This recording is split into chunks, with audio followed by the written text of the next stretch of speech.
आज हम लोग नागपुरी का 12वां अध्याय अव्यय को माइंड मैप के थ्रू रिवाइज करने वाला है। सीजीएल 2024 में एक प्रश्न इससे पूछा गया था। चलिए जानते हैं अव्यय को। एक व्यक्ति का व्यवहार सामने वाले व्यक्ति पे डिपेंड करता है। अगर सामने वाला व्यक्ति बच्चा है तो उसका व्यवहार अलग होगा, अगर बड़ा है तो उसका व्यवहार अलग होगा, दोस्तों के साथ उसका व्यवहार अलग होगा, शिक्षक के साथ अलग व्यवहार होगा और रिश्तेदारों के साथ अलग व्यवहार होगा। लेकिन एक ऐसे व्यक्ति के बारे में सोचिए जिसका व्यवहार सामने वाले व्यक्ति पे डिपेंड ही नहीं करता है। मतलब बच्चा है तो भी वैसे ही बात करेगा, बड़ा है तो भी वैसे ही बात करेगा, शिक्षक है तो भी वैसे ही बात करेगा, रिश्तेदार भी से भी वैसे ही बात कर रहा है और दोस्तों के साथ भी वैसे ही बात कर रहा है, तो उसको हम लोग अव्यय बोलते हैं।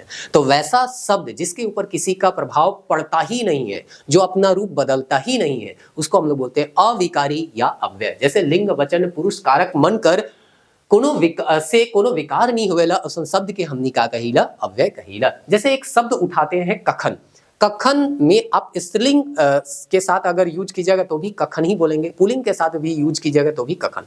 आप भूतकाल में यूज कीजिए, भविष्य में यूज कीजिए या वर्तमान में यूज कीजिए, ये कखन जो है वो कखन ही रहेगा, इसका रूप बदलता नहीं है। जैसे हिंदी में हम लोग बोलते हैं ना राम जाता है, वहीं अगर सीता बोल देंगे तो वो जाति है हो जाएगा, तो जाता जाति में बदल जा रहा है, ठीक ना। तो यहाँ पे विकार हो रहा है, लेकिन ये जो शब्द है उसमें कोई विकार नहीं हो रहा है, तो इसीलिए इसे अविकारी या अव्यय कहते हैं। अब इसका हिंदी के अनुसार अगर देखा जाए तो चार भेद बताया जाता है: क्रिया विशेषण, संबंध बोधक, समुच्चय बोधक और विस्मय बोधक। ऐसे चार भेद बताए जाते हैं। लेकिन नागपुरी का सबसे ऑथेंटिक बुक जहां से सीधे सीधे सवाल पूछा जाता है, आप लोगों को एग्जांपल के साथ भी बताया गया है, नागपुरी सदानी व्याकरण। उसमें अगर देखिएगा तो अव्यय के चार पार्ट बताए तो गए हैं, लेकिन वो कौन कौन से हैं? कालवाचक, स्थानवाचक, दिशावाचक और स्थितिवाचक। तो आपको ज्यादा परेशान नहीं होना है। आगे चैप्टर जब हम लोग पढ़ेंगे क्रिया विशेषण तो आपको बताया जाएगा। पीटर शांति नौरंगी और योगेंद्रनाथ तिवारी जो है वो क्रिया विशेषण का ये चार पार्ट और पांच पार्ट क्या किए हैं बताएं। एक पार्ट और है जो कि आपको नेक्स्ट चैप्टर में आपको बताया